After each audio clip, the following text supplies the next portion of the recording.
set, Welcome to the Dynasty Nerds Fantasy Football Podcast, where we discuss dynasty strategy, rankings, and all things NFL. So get ready to geek out on fantasy football with your host, Rich Dotson.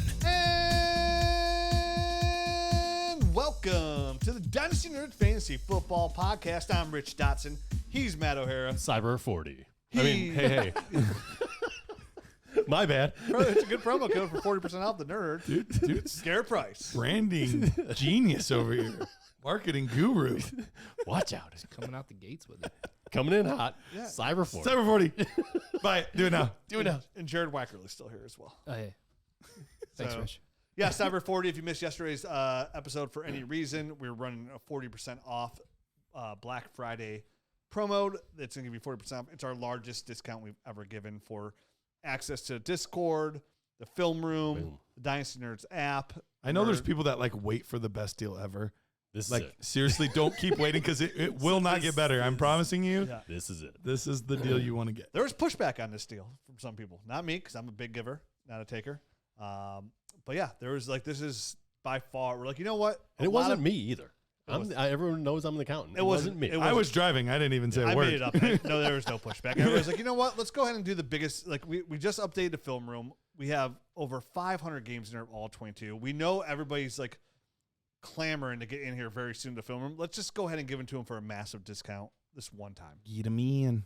So, Cyber 40. Get in there. 40. All right, let's jump into our first segment here. Contender trade target. So last week, last year. Or we probably rebuild We trade did it targets. last year. Yeah, it was basically rebuild trade targets. There's players we want to get out from before it's too late. These are guys that were like, hey, it's almost trade deadline. For some people, this is their trade deadline week. For others that are in better leagues, it's a little bit later. But doesn't matter. Either way, trade deadline is coming. For better or for worse. For better or for worse. So there's players that we want to try to acquire right before that trade deadline to help you cross the finish line, take home that trophy, win that money. And none of these guys are the super obvious, right? I mean, that was last week was the not super obvious guys to kind of get rid of. These are the obviously, yes, you want Christian McCaffrey. Yes, you want Bijan Robinson. Right. Yes, you want obviously Justin Jefferson's great for your team, but these are guys that aren't going to necessarily break the bank for you, but could be that boost you need. Yeah, and sometimes you need that boost, and you have to be willing to pay the price of the boost. When you're a contender, are you willing to do what it takes to win? And we had this conversation in a group chat in the league we're in as well, and I said in the group chat, I was like, too many people are concerned about winning trades than winning chips, and where do you fall into that line? Because I had somebody trying to get Joe Mixon off me, and he offered me just a first, and it's going to be a very late first, and I was like, no, I don't want it. I'd rather just hold on to Joe Mixon, and I'll ride with him next year. My team's not that bad where I can't contend next year. I'm intentionally trying to lose in that league. And he's like, well, that seems fair to me. Or then he did the worst thing you do for me is send me a screenshot of a trade calculator. He's like, this says it's fair. I was like, well, send the offer to that trade calculator because it doesn't matter to me. And then Matt made a really good comment in there as well about value and perceived value. And it's like, well, listen, there's perceived value and actual value. Basically, and, right? and know what happened in that league? That person who tried to trade for Joe Mixon lost his game. And I texted him right after that game. I was like, if you would have made that trade, you would have won. He's like, well, we can always reopen negotiations tomorrow. And I almost said the price of yesterday is not the price today. Yeah. After Joe Mixon. Another 3-touchdown game. And at the time, and after yesterday's game, I actually flipped it. All I asked for on top was the first was Jalen Wright. Because I like Jalen Wright, and I think you get an opportunity. That's all I asked for. And I wrote him, I was like, man, you won a game, but you sure had to hold up that backup running back instead. And he missed out on a points per game basis, the number one fantasy overall running back. He's averaging 0.2 or 0.3 more points per game, obviously because of last week, or this past Monday night, than Saquon Barkley. 0.6. Yeah, and to me, half point, or over half point. For me, when this happens sometimes when because I have no problem asking for a little bit more for people trying to contend when I'm trying to resell. Because, dude, you have to overpay. I say this all the time. And it kind of blew my mind because, even afterwards, I was like, you know what? Now I would want probably even a little bit more after that game yesterday and how good Mixon licks and the fact that I'll probably be back in Houston. But it's you really said no. The difference between you need a running back and you have a legit chance to win a championship. And the difference, the deal breaker for you was Jalen Wright. Yeah. That was a difference maker for you. I remember. That blows my mind. It blows my mind. I collected sports cards and stuff a lot as a kid, and I remember I would get like the magazines every once in a while that would say like, you know, this card in mint conditions worth this and that kind of stuff. And I remember going to my dad one time. I'm like, Dad, I could sell this card right now for $55. And I was like pumped. And he's like, maybe. And I was like, no. It says I could sell it for $55. He was like, it's only worth what somebody's willing to pay. 100%. And that's exactly so the long and the short of my message is there's the perceived value, which is what the 11 people that do not have him in the league, that's their value on him. But the only one that matters is the actual value and what that person is actually willing to take in return for that player. That's the only one that really matters. So there's always like this divide between the perceived value and the actual value. And that's where some people get butthurt because somebody brings a bad offer to them. Just don't take it personal. Everyone's trying to do their best for their team, right? Don't get salty if somebody, you know, sends you an offer. It can be a starting point, and then you send back something that makes sense for you. And if they're then insulted and want to cut off negotiations, then that's on them. But that's how the back and forth should start. And that's what, you know, where these rubs come from and where the differences occur is just perceived value versus actual value. Yeah, and maybe in that league, possibly like if my team was a complete dumpster fire, I would have unloaded Mixon for the first and said, so be it. Sure. My team in that league, I actually feel like I thought I could compete this year. Just injuries and bad luck. Same thing happened with my team. Exact same team. Yeah. But you know, when you have Rashee Rice, Nico, like those kind of like, you get hurt. You're like, well, I could ride with Joe Mixon next year. Same thing in Ohio Dino. It's like, yeah, I got all kind of hurt, and people are trying to give me like a late first in that league, or I was offered Michael Penix at 14 team. I was like, yeah, but I could actually compete next year. Yeah. Again, so same thing, perceived value. And it's like sometimes, like my point there is like I can't believe that somebody would be willing to not win a ship for Jalen Wright. You know what I mean? Like that for me on the other end for a maybe down the road. You know what I mean? Like who knows? For maybe, and for somebody who loves Jalen Wright, like I like Jalen Wright a lot in that offense and where it's going. I would have done that in a heartbeat if I was his team. So like some of these players we're talking about going out there and get, like, what are you willing to give up? And the first guy on this list here is James. For me, I think James Conner's a good buy. He's running back 9. He was running back 9 heading into the bye last week. And right now in trades, I see him going for a second and third in Superflex tight end premium. I saw him go for Ray Davis in a third. Same thing kind of falls that category. Like, oh, I kind of like Ray Davis. Well, he's a backup running back. Like, what's the question mark here? Like, you want to hold on to a backup running back for somebody who's running back 9 on a year going to their bye week? Like, are you trying to win or not? And that's what it comes down to. It's like, do you want to win a trade or not? And James Conner, and I think a lot of these guys we're going to talk about, they're old guys because they're going to be the cheapest options to go out there and get on your roster. Yep. And sometimes, you know, is James Conner probably only going to help you for the next 5 weeks? Probably. Yes. But you know what matters? And the only thing that matters is the next 5 weeks. That is it. We have going to week 12, so we have 12, 13, 14. Then we have 15, 16, and 17. 6 more weeks. And this fantasy football season is over. It's in the books. At the end of it, somebody, and one person only, will have their names on your trophy, on your belt, in your league record. And getting that money. And getting that money into your account. Only one person gets to hold that title out of however many people in your league. And if you have an opportunity to do that, that's what you want to get. So backup running backs, second-round picks, third-round picks. I traded today. Almost meaningless. Literally today, I traded for Zach Ertz. And I said the same thing. I was like, it's probably for 6 games. But I need Zach Ertz right now. Yep. And I personally traded away James Conner today in a league that I wasn't competing. I got a second and Jatavian Sanders. Nice. So great move for you. Yeah. Fantastic move for you. You get the second, which is a gamble, and then you get an upside tight end. That's even better than a second and third. And sometimes even for that, I know we always talk in draft picks, right, for trade value. It's the easiest currency. The easiest currency when you're talking in a vacuum. But like James Conner falls in a category of like, oh, if somebody even offered me like Jatavian Sanders in a third, like I'd be like, okay, well, at least there's upside here in Jatavian Sanders, what I've seen. You know, like sure. For a guy who holds no value as in a rebuild, which is what James Conner owns, he literally holds zero value going into 2025. Like, you're just searching for some upside. And that's what draft picks are. That, you know, it's the essence of draft picks. It's just upside. What could be? What can I find? Who's that guy in the third round? So James Conner for me, for going second, third round picks, Ray Davis in third, falls in a really good category for somebody who needs a flex spot filler or a running back 2 to give you running back 1 numbers in this window. Yeah. That's my buy.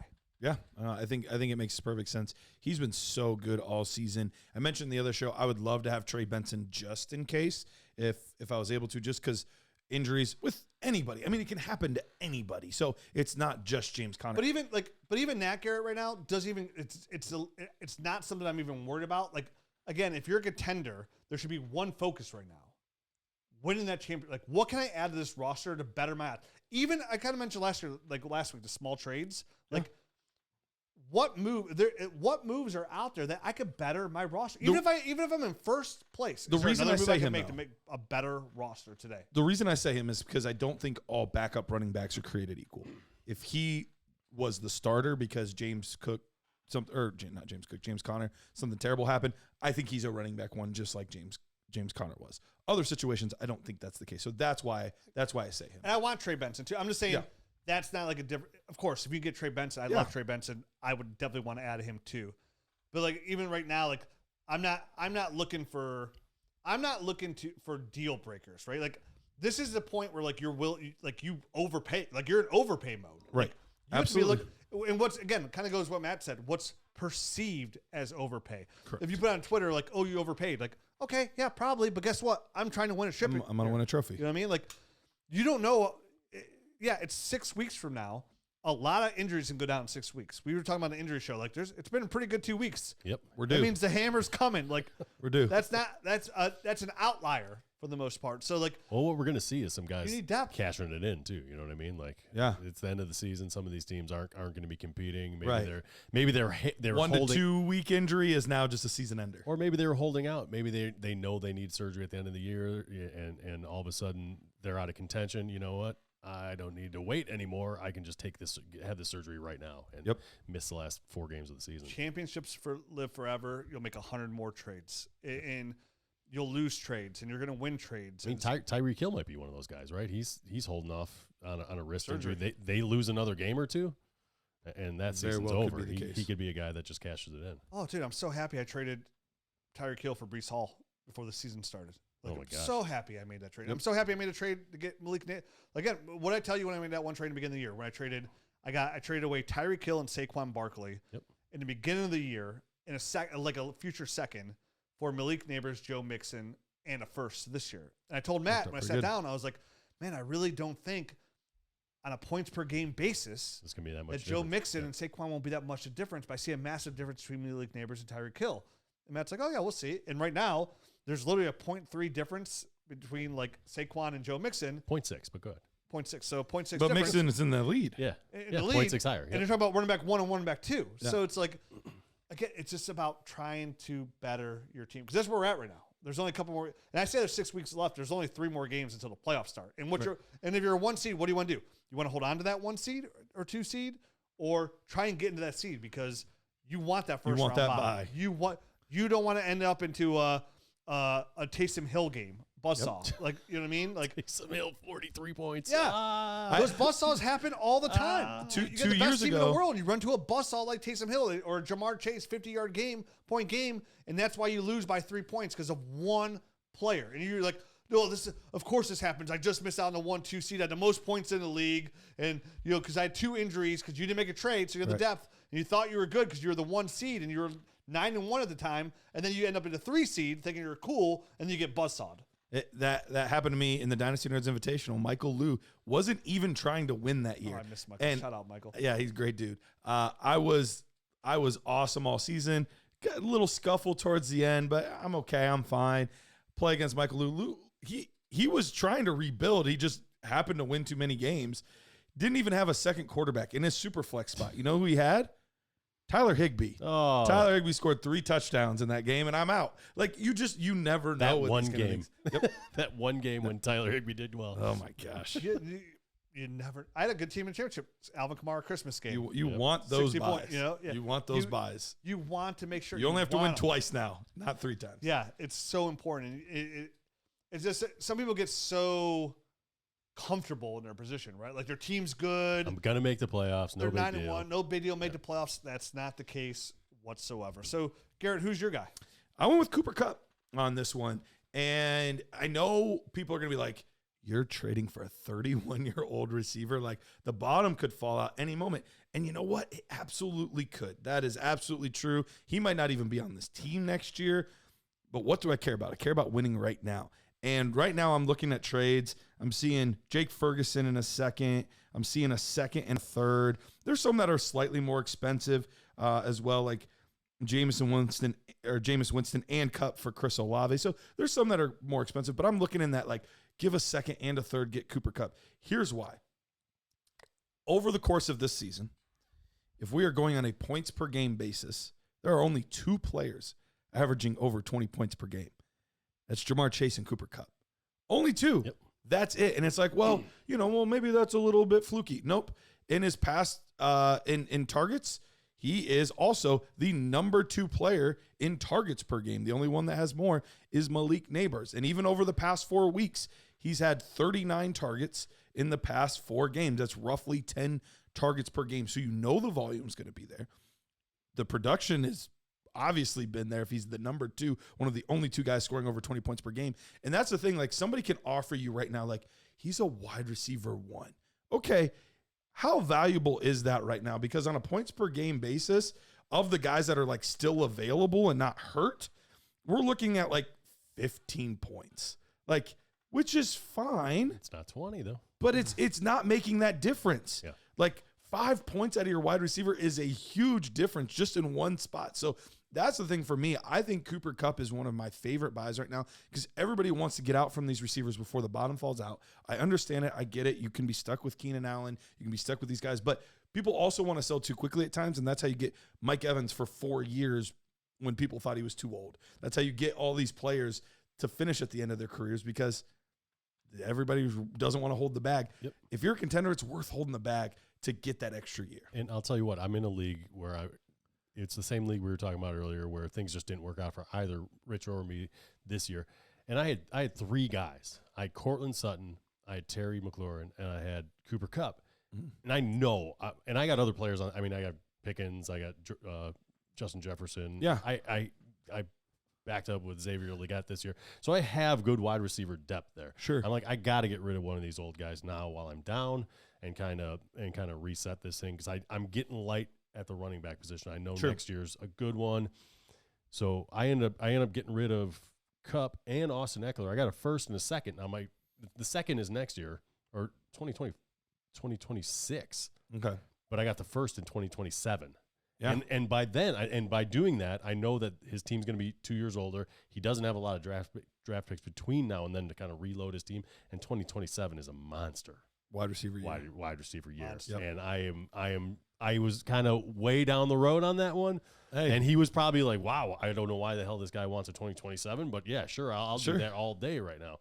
But by the time Kupp and the rest of his team kind of ages, that might be a really, really attractive pick, very high pick. Yeah, if you're in a stable league, I've said this before in the show, one of my favorite moves is, talking to a team like that looks a little bit older, these contenders, is you don't ask for their 2025 first. It's going to be late. Like, it's going to be late. It's 100% going to be late. You go to 2026, you go to 2027, because that at least opens the opportunity for injury and age. Or age. Like, if you go 2 years out, 27, odds of that person being good, knowing that they don't have their first this year either, a team that trades multiple picks, it's such a better move if you have a stable league. Do you got to be patient? Yes. But again, this guy doesn't offer a lot of upside here down the road. And Cooper Kupp going right now for a lot of second, third round picks, right around like a second, third, right around our combo. He's producing. And 5 points per game over the regular receiver, that's a big difference maker.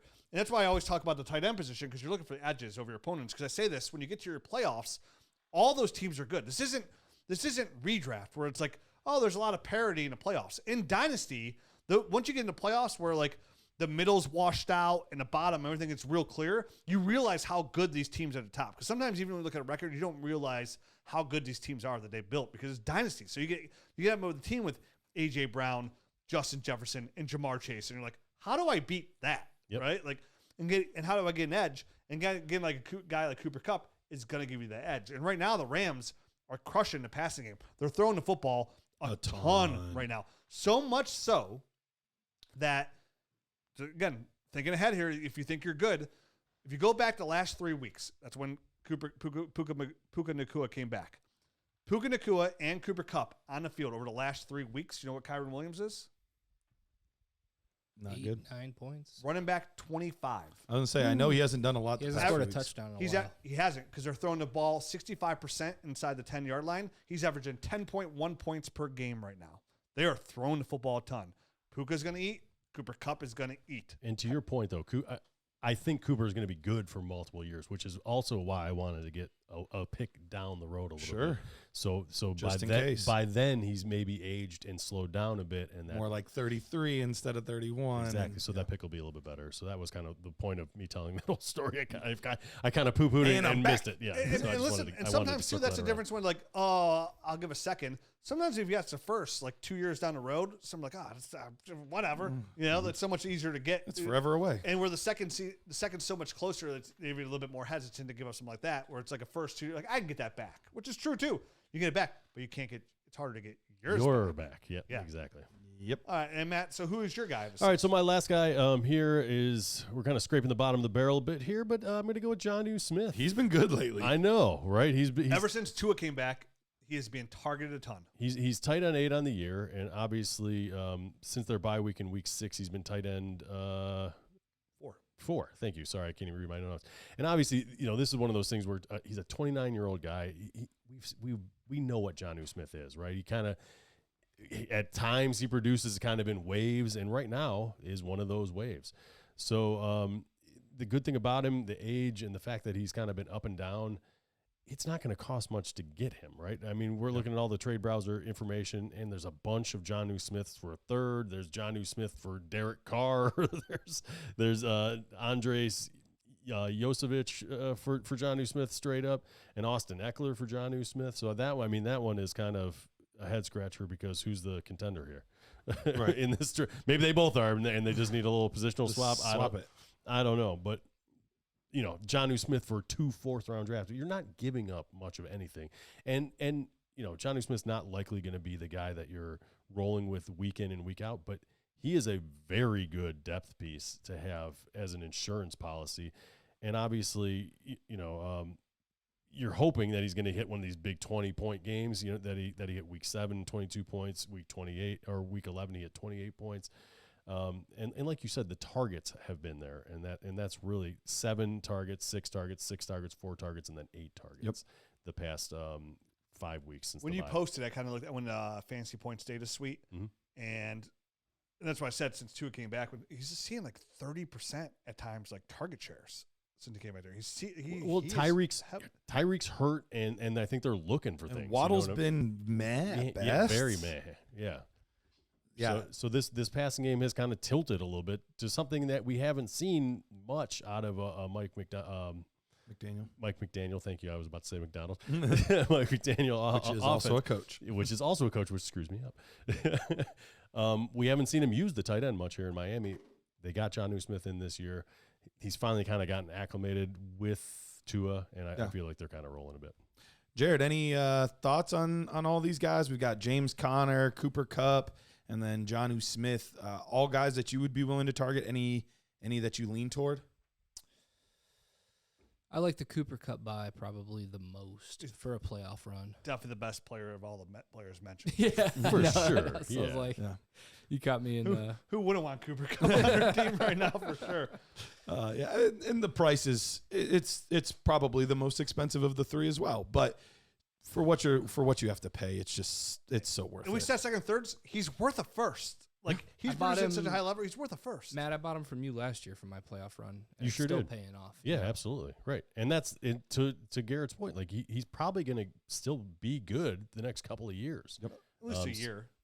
Well, As long we've seen it now. There was questions, right? When All the injuries. It was well, Puka emerged while he was injured, and then we never really got to see him together. Right. Now we're seeing them together. They can both operate in this offense. they're just like, we're just gonna not run. Yeah, exactly. And it's just fine. Everything's Sorry, Kyron. everything's cool. You know what I mean? So you know, there's not really a loser there in that passing game. Absolutely. And goes back to the pivot point where like you're thinking like, man, I got Kyron Williams, I got a top 6 fantasy football running back. Like you don't know what you don't know. You Like, don't know when tomorrow's that's a new day, man. falling off. Something can change. One day, Joe Douglas is the GM of the Jets, and then the next day he's not. You know, like there you go. All right, what's our next segment we're getting into? Hey Nerd Herd, Dynasty Nerds has an incredible new offer from Underdog Fantasy for new customers. When you sign up as a new customer, you'll get a chance at their new customer free pick. But that's not all. Underdog is also offering incredible deposit bonuses. Use the promo code NERDS when you first sign up, and Underdog will give you up to $1,000 in bonus cash with your first deposit. That's right, $1,000 to kickstart your fantasy football journey. Don't miss out on this fantastic opportunity. Head over to UnderdogFantasy.com or download the Underdog app. Sign up today with promo code NERDS and start your journey to fantasy football glory today. Must be 18, 19 plus in Alabama and Nebraska, 21 plus in Massachusetts and Arizona, and present in a state where Underdog Fantasy operates. Terms apply. Concerned with your play? Call 1-800-GAMBLER or visit www.ncpgambling.org. In Arizona, call 1-800-NEXT-STEP. In New York, call 1-877-8-HOPE-NY. And in Tennessee, call 1-800-889-9789. Let's do every few weeks I like to throw out a little Isaiah Likely meter. So we're gonna go back to our boy Isaiah Likely, and segments. They're fun, and we got six questions. If you're not familiar with the segment, basically this is how it goes. We give a scale of 1 to 10. Somehow 5 is the middle, even though 5.5 should be. 5 is the middle. We give a rating for quarterbacks. It can be quarter points. For running backs, aka half backs, we can give half points. Wide receiver, it's wide open. Wide receiver, open. My favorite. But tight end, we keep it tight, whole points only. All right, so that's the rules of the game. Toit like a toiga. All right, let's go with this first one here. Christian McCaffrey finishes top 5 on a points per game basis at running back this season. So we've had 2 games back with him. Usage has been there, but not the typical CMC production necessarily. San Fran's struggling, man.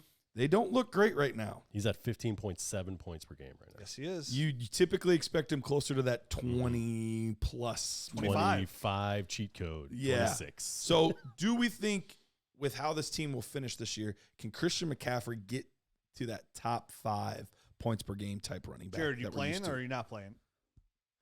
I will listen. Perfect. All right.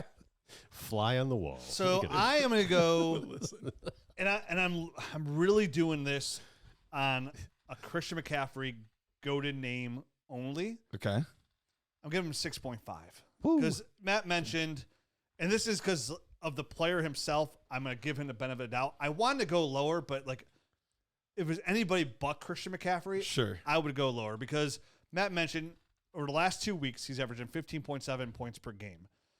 Right now, the top running backs, if he's going to finish in the top 5, are on a points per game basis in order: Joe Mixon, Saquon Barkley, Derrick Henry, Alvin Kamara, Kenneth Walker. 18.4 is the low water mark with Kenneth Walker.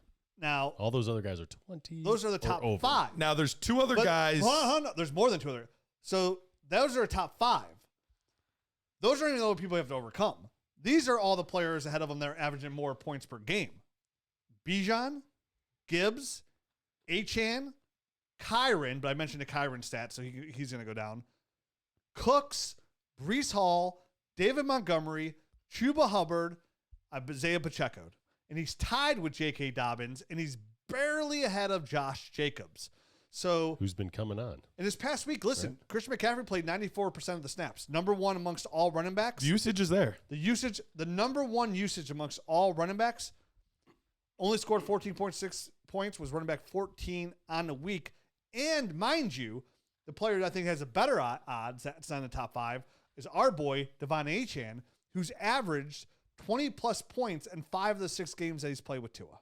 So 6.5, and I just gave you all the reasons why he won't. I was going to say, I feel like you argued more for the other side. And I'm going to go 3.5 after hearing That's Rich. what I was thinking. I was at 3.5 too.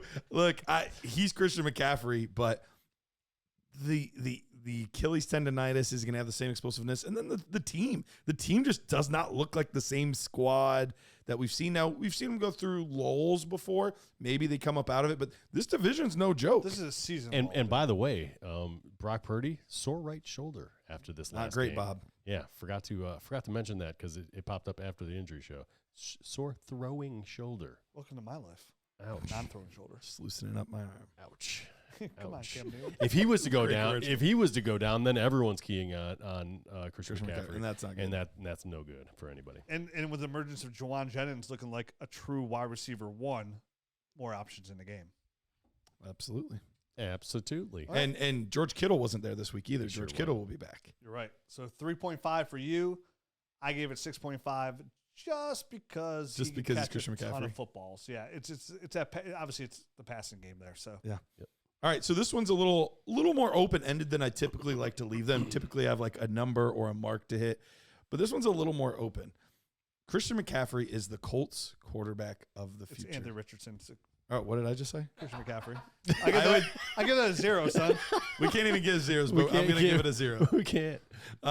Sorry, Anthony Richardson. Serious. I was like, what's going on? What If it was give birth to twins tomorrow. if it was Christian McCaffrey, but we were asking a quarterback question, could I use quarter points or would it be half Hey, points? that's a great. Yeah, I'm gonna That's have to. the better I'm question. gonna have to consult the rule book on Yeah. that. Anthony Richardson is the Colts quarterback of the future. What's the Isaiah likely meter? Define on that? future. That I left that very open ended. I'm gonna leave that for you guys to decide. You guys can give that with your number because Franchise quarterback. back quarter Now. points. now, Now? that's the future. The future is now. Oh my god. and 5 he minutes is the starter. So 10 Tomorrow, 10. tomorrow's the future. Will he start this week? Yes, 10. 10. Well, one, on the Anthony Richardson, you guys were kind of giving me some smack talking about like, dude, I'm buying Anthony Richardson like Yep. at this price point. You guys thought I was a little bit crazy there. I did not. I said I would buy him for a first. I thought you were crazy. Yeah, I saw a couple I'm comments. not- Throw gonna me in lie. with the schmuck. And he comes in this week and he looked the best he's looked to date. He scored 28.1 points. Good for QB4 on the week. 67% per completion percent. That's Moving on up. amazing. Moving up, man. He scored a career high 272 passing yards. Previously, he scored 223, was the most passing yards he had out of his 11 starts. And he was QB4, and that was against like some big, like Burrow had a really good week. Goff had a monster. Bo Nix had a really good game this Who? week. Yeah. Bo Nix. Did you see my Yes. video? Did you see my video, Matt? No. I put out a YouTube video. Get outta here. Literally, the title is "I was wrong about Bo Nix." Oh my God. Go watch. You're the man. I'm going to watch chair that. Stewing that you both talked me into trading away Bo Nix. And and I still don't hate it because I mean, you shouldn't be surprised. I talked you out of it. the Jordan Love trade I made where I gave up Tua and You got Jordan Nix. Love, dude. What are you complaining about? That first, when I said it's going to be the number one overall pick. Oh, Yeah, Rich. that does hurt. Yeah, You but said it was going to be 3. I said it's guaranteed top 3. Anyways, you shouldn't have done that, man. Who gave you that advice? That was a bad trade, man. That's what I was like, I do this for a living. I played this game for long. Why am I even asking these turds that aren't as good as me their advice? Matt, were you excited when Bo Nix got drafted?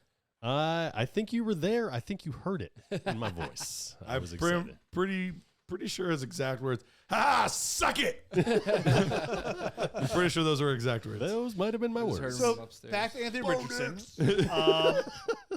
with the quarterback. I am going to give this 7.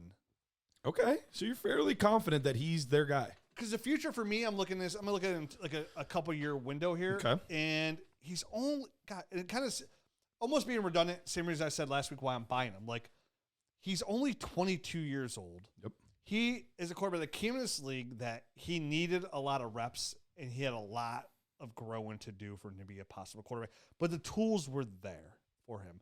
The ability for this guy, however big he is, to stand in the pocket and throw the football, which he did this week, that's what's going to be the difference for him. Mm-hmm. And he actually ran the ball. 2 touchdowns. Much better than he had Yeah. even before, Previously. too. Like, that was the weird part was I could understand him still needing to take steps in the passing game. That didn't surprise me. It was his lack of rushing yards. That was like, It he's wasn't not crazy. even doing It that. wasn't crazy, though. 10 for 32. But it was the 2 touchdowns. obviously, Sure, making sure. The biggest difference. But that was the thing for him, like, before, was like, why is he not running at all?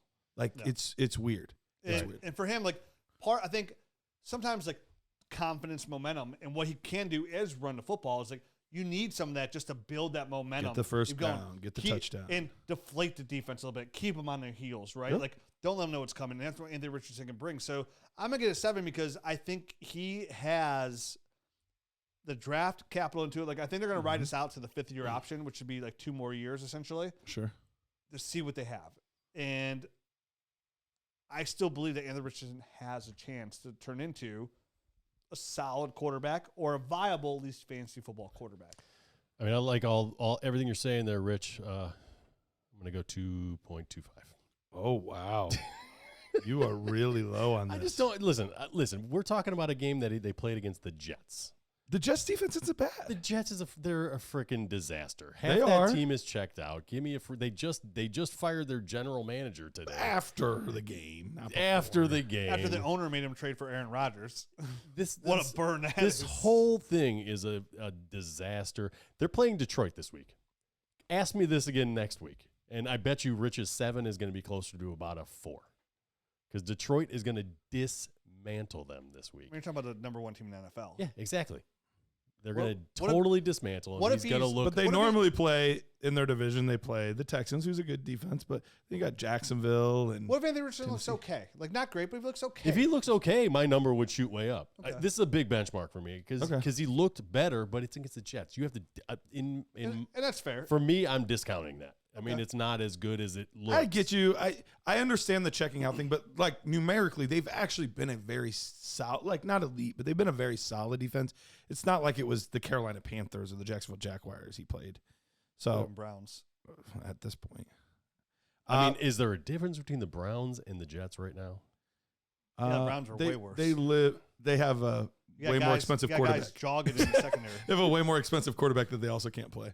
They have Garrett Wilson, Brees Hall, I would rather Talking be the defense. Jets. I'm just talking about their defense. I'd rather be the Jets. whatever. I don't know. All that being said, I'd rather be anybody. I'm gonna be the middleman on this one. I'm gonna give it a 5. I'm really torn on it. He has the tools. He has the upside. He's got the arm strength's obviously there. I'm gonna check how many He games he started. is That's the so only stat that inaccurate. matters on this one. He's a lower one. He is a lower one.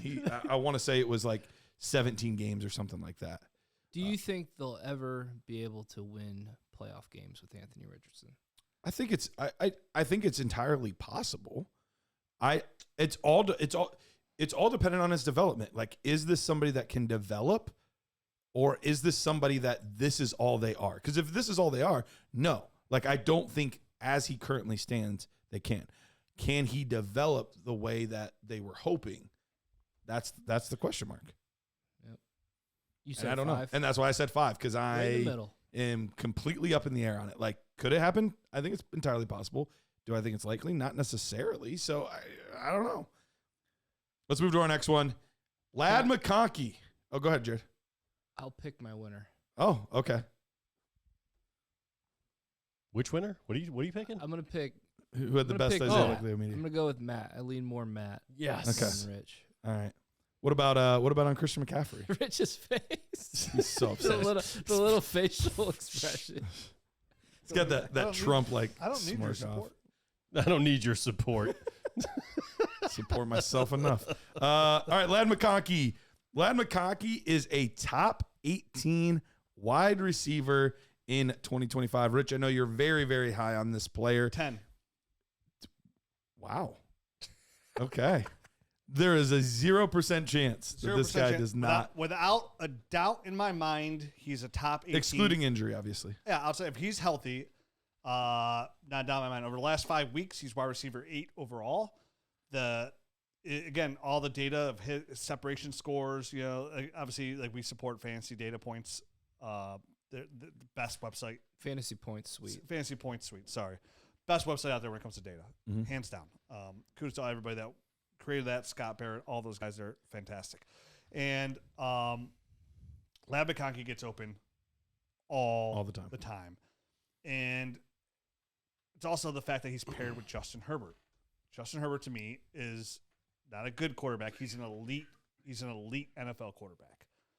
And as that rapport grows with him and Ladd, as we're starting to see here every single week, it's kind of why I said, 4 weeks ago, I was like, dude, Ladd McConkey, everything I'm seeing on tape, it's not there right now on the production, But it's coming. but everything I see, and he's a rookie. Everything I see right now points to this guy being a wide receiver 1. Go look. It's on our YouTube channel. I said Ladd McConkey is a wide receiver 1 in the making, and I gave the data points of why. And for me, when you get a good NFL head coach with a good NFL quarterback with a really good offensive line that'll have time to throw the That football. could even get better. I heard that they're targeting to improve that interior of the line too. So, Dude, Harbaugh's the coach. Why wouldn't they? No. Ladd McConkey is the number 1 receiver on that team. They do not need a number 1 receiver. They have it in Ladd McConkey. He's locked in. I would pay. I'm in the league, Ohio Dino League, right? Mm-hmm. I'm gonna have a top 3 pick. I offered my first round. It's gonna be a top 3 pick. I offered my first round pick for Ladd McConkey. I did that today. I wanted him to come through. I would pay. I would pay outside of me needing Ashton Genty at running back. I would pay just about any first right now for Ladd McConkey. I would love. I had to to think be, about that because I think I have McConkey in one of the leagues that we're in together. So I might have to see. Yeah, go ahead and send a trade offer. So for me, if I can get somebody who I think is a wide receiver 1, consistent top 15 wide receiver for the next 6 years, I think he could be a wide receiver 1 or at least flirt with those that range. Like again, last 5 weeks, wide receiver 8 overall. There's not Last 5 weeks. Yeah, last 5 Perfect. weeks. I was about to add my server or my. If you go back, you go back 6 weeks, he's wide receiver 12. But he's still wide receiver 1. He's been. I think the biggest thing is as also a rookie. Again, we're getting it's funny how when you get this kind of production out of a lot of these other big time first round. If he was a first round pick receiver, top 10, this would be This was Marvin Harrison Jr. People be going gangbusters, Sure, right, for this kind of production. Absolutely, yeah. The fact that he's a second round pick, and honestly, it could be a part of it. The fact that he's a white receiver probably lowers some of that value out there, or some of that thought process on there. Again, not saying it should, but it could be in the back of somebody's mind, just like a Ladd McConkey, it's just Wes Welker, Julian Edelman. You know what I mean? But some of that kind of production, even though you could have Cooper Kupp on your hand, but I think the fact that he wasn't a first round pick, he was a second round pick on an offense where a lot of people that has Cobb thought it would be a run first team. I think that it's somewhat that's been big. Yeah, that lowers the value. The shift in their willingness to throw the ball, has been huge. And that's changed a lot for me because that was always my biggest concern with him. Was it the injury show that we were talking about that? How they've been throwing the ball a lot more there. A lot more, yeah. I think that you and I were talking about it because Ladd's come up a couple times in the injury. Ladd came up because he had an AC or a shoulder issue this past. So for me, in a way, I look at that top 3 pick area is do I want to gamble on Tep McMillan and where he ends up, or do I just want the what I've seen work in the NFL? Give me what I've seen work. So now, I would encourage everybody if you're out of the playoffs, you need a young receiver, and who doesn't, right? Who doesn't need a receiver of this caliber? You pick 2, 3, or 4, and it seems like a lock, and you can offer that up right now. And some people might get real excited about that, even though Ladd's doing good. Sometimes that rookie draft pick can get you. It might get it done. The only reason that I struggle with that one because I think it's a fair. I think that's a fair-ish deal. The part that I struggle with is those are probably where you're going to be able to get quarterbacks. And that's where that makes that tough for me. And you're right. And again, if I don't need a quarterback too, sure. I'm trying to change the value too. I listen, I'm going to go again. I'm going to say, because this is Isaiah Likelimeter. What is the odds of Ladd McConkey being a top 18 wide receiver in 2025? Top 18, 10. All right, Matt, what do you got? 24. 24 games for Anthony Richardson is how many he played. You're so much more confident than Rich even. Sweep the lane. Wow. Sweep the lane. 24 games what Anthony Richardson had in college, so my 2.25 stance. What are we talking about? Oh, Ladd McConkey. Top 18 receiver. Sorry, back. My internet finally came back up. No, I've been listening the whole time. I'm just messing around. Listen, I do love the fact that they've been throwing the ball more. He's paired with Justin Herbert, like you said. And I don't think there is a big need to go out and get a guy. Mm-hmm. I think Ladd McConkey has shown now that he can be this go-to guy And Quentin Johnston's shown enough. And that was going to be my other point. I think Quentin Johnston. We talked about that in the show as well. has taken a step and can be that guy that offsets him. So I think these two guys work really well together. I think what they need is probably another tight end or something there. Colston Loveland makes a lot of sense. Yeah, absolutely. I mean, Will Dissly has. I feel like we're repeating the injury show. Yeah, Will Dissly has looked good. These past few weeks and kind of in spot duty. But I think a really reliable tight end would be what they need there in this offense. So Ladd McConkey being a top 18 guy, I think is pretty much a lock. I'm not going to go 10 because anything can happen, injuries, all that kind of we said this is only barring he's not catastrophic injury. Yeah, it does not count if he's hurt. Well, if he plays the full season, I must have missed that. I was looking at stats. I just said Richardson. Barring injury, of course. Yeah. Still, something crazy could happen. Sure. I'm going to leave a little bit of wiggle room and be like at a wide receiver, wide open, 7.785. I had running back, by the way. No, it is a wide receiver. wide receiver, wide open. Yeah, he is. You don't even know what position he's Your playing. favorite player. And you're telling me that I'm high on McConkey. I can't help myself. he's a 10 to become a wide receiver 18. And you think he's a running back? I got going off in my eyes. 8.32 on this. I'm pretty high on it as well. Okay. I'm not quite that no doubt, but everything is lining up. The biggest thing for me was the shift in play style. Yeah. That I think was the biggest thing for me because I believed in him as a player. At the beginning of the season, they were bottom 3 yes. as far as pass attempts. And all Greg Roman's offenses always were. So that speaks a lot to Justin Herbert with how much confidence they have in him. Dude, he looked good. He was dealing. Really good. Really good. All right. Got he screwed me. He just this game comes. He screwed me in a 10-leg parlay. He had 4 completions in the second half or something. I needed 6. I had a perfect parlay, $10 to win. Why you gotta be so greedy? 70. How many legs?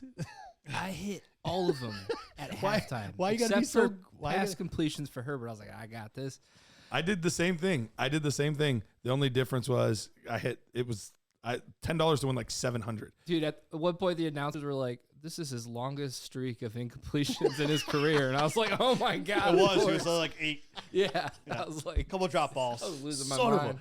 I was losing my mind too because the only thing that didn't hit was I picked the Bengals to win. Freaking McPherson Oh, man. cost me that game. I needed 5 yards. Why last would you night pick from, the Bungles? because they needed to win. I hit a parlay last night until they reversed Nico Collins' catch. I was like, oh, my God. To be fair, every NFL team needs to win every week. But the desperation level, No, everyone's you desperate. could see it. You could see, and what did they do? They marched right back. They did. Yeah.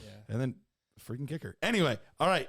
Isaiah Leo meter on this one. Jahmyr Gibbs. I was going with Rich on Ladd. Oh, yeah. You only want the 10. Perfect 10. Wow. You're back. Kiss up. I'm here. You're back, smooches. Jahmyr Gibbs finishes the season with 0 games under 12 points.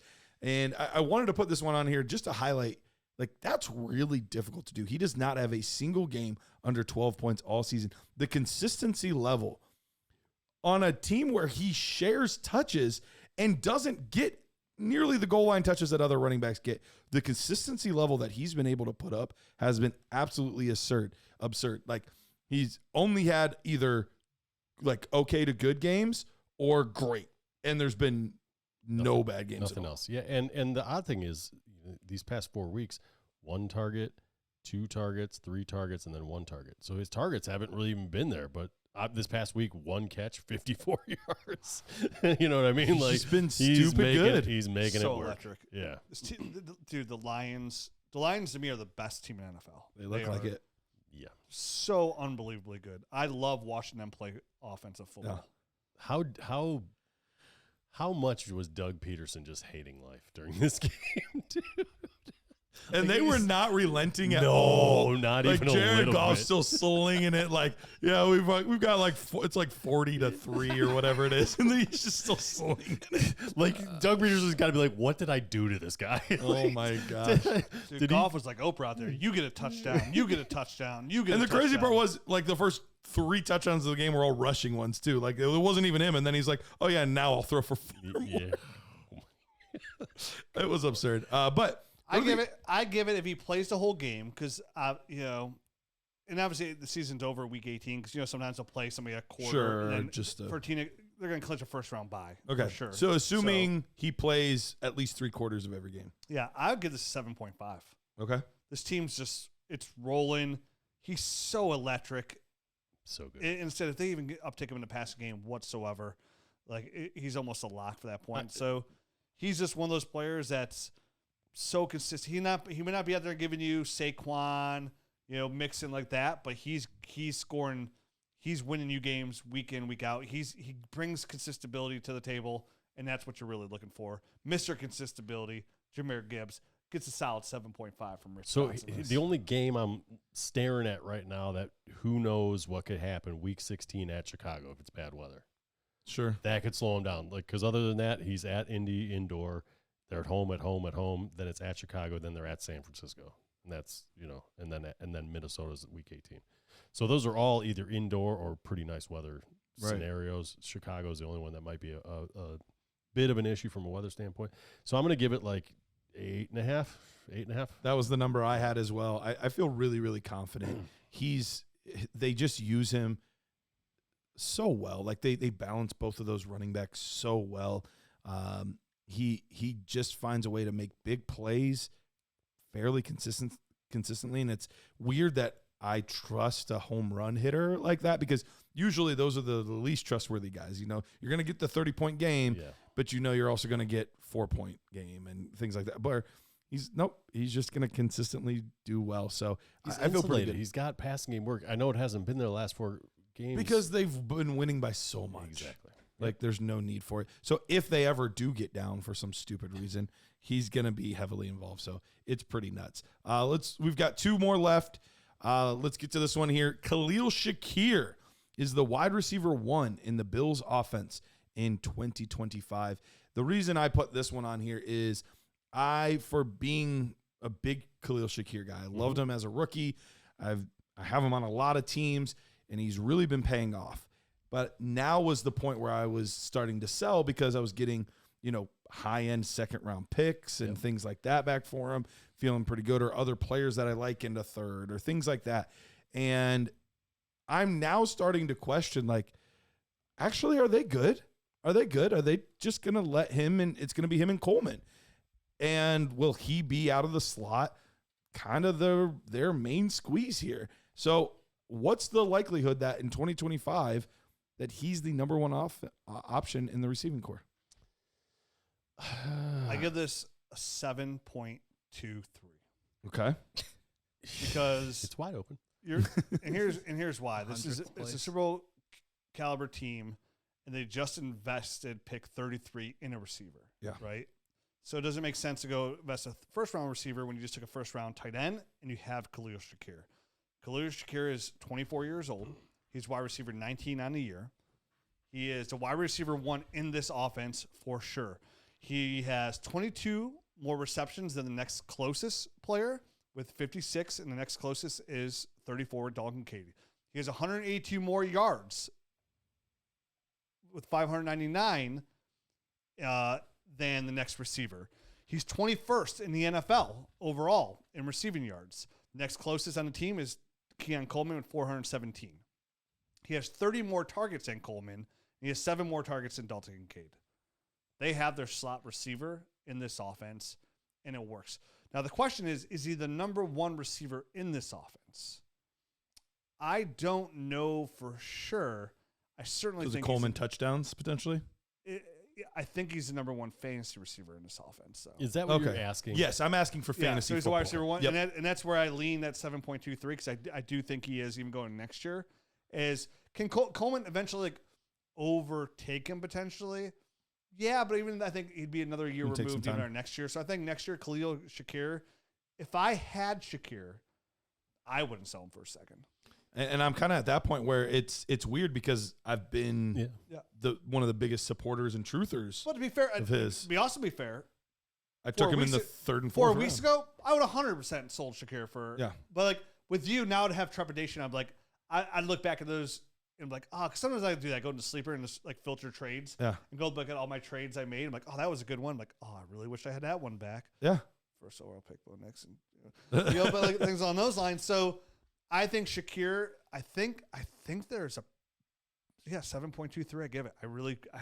He looks really good. He's getting it done at a high level. He's only 24 years old. And There's no need to go anywhere else. And talk about being consistent. Only one game all season under 10 points. Yep. So he's just been like, if you have him as your wide receiver 3, like you've been so happy all season. Just so happy with his production. He's 21st in NFL in receiving yards. Khalil Shakir. Listen, I think Josh Allen knows where he's at and most play. You know what I mean? Like he's like a little safety blanket type of guy for him that we all hoped Dalton Kincaid would have been. Yeah, and honestly, he's not. So this is, I do think Shakir has a pretty good chance to be that guy. I'm not gonna. I don't know. What did you 7.38? 7.23. 7.23. Ron James. I'll probably go 6.23 LeBron James. I'm just a little bit lower than you. LeBron James. LeBron James. I'll go 8.23 then. LeBron James. That's 2016 LeBron James. I just believe in him so much as a player, and it harkens back to remembering Cole Beasley. Like, remember how good Cole Beasley was. He's a wide receiver 1 for a year. Yeah, and I kind of think like, dang, the only other player in here that could even like make it interesting would be Amari Cooper, and I don't expect him to be on this team next year. I think so far that's not been a great trade for them. I mean, they didn't have to pay a ton to get him, so it's worth it. But I don't.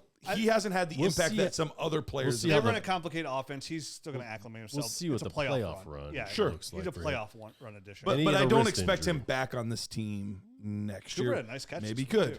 Maybe he could. But I don't expect him back on this team. He would be the one that would like make me the most nervous. He was the one that makes me nervous, and maybe Kincaid actually coming through makes me nervous. But we'll see. We'll see. That's just me holding on. Again, remember, target-wise, he only has 7. Shakir only has 7 more targets than Kincaid. And Kincaid missed this week. That's true, but Shakir also did miss a week too. He missed week 5. Okay. Yeah, but he only has 7. He has significantly more yards. Right. Than everything. We're talking about Kincaid. Like, God, just the report's not there. Where he only has 7 more targets than Kincaid, he's got 22 more receptions. Yes.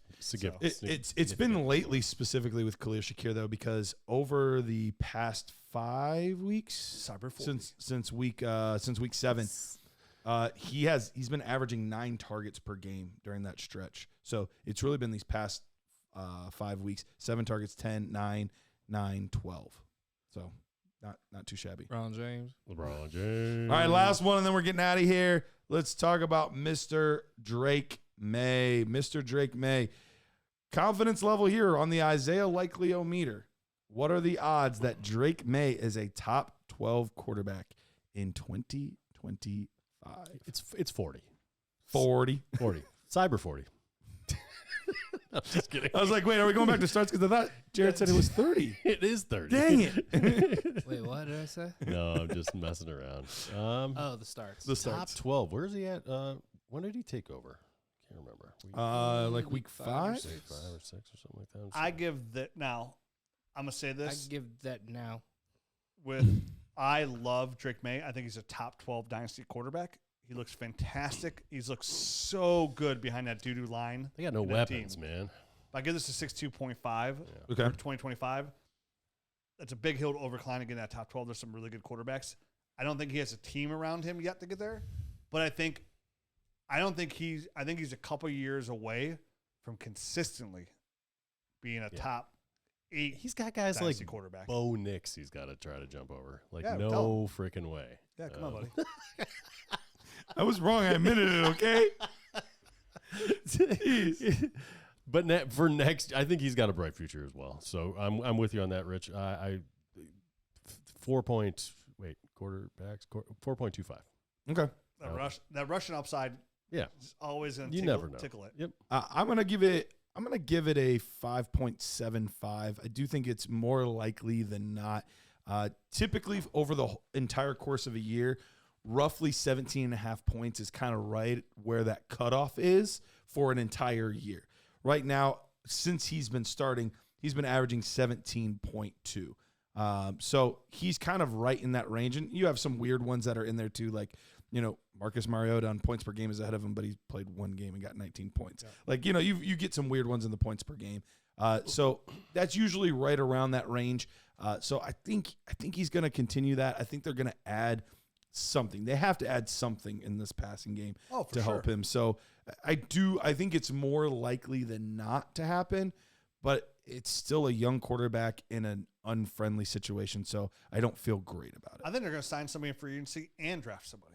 I can see it. So very bright future, like man. I absolutely love Drake May. Don't have enough shares of him. Probably one of the literally had the same vibe I had at the end of the last year when I was like talking Jordan Love nonstop every week. I have the same exact vibe towards Drake May right now. Like my number one targeted quarterback I want to buy for value, which kind of sucks. I think everybody else kind of just sees that value right now too, which kind of really sucks. Well, but since he's my number one buy. Since he started, he is number 10.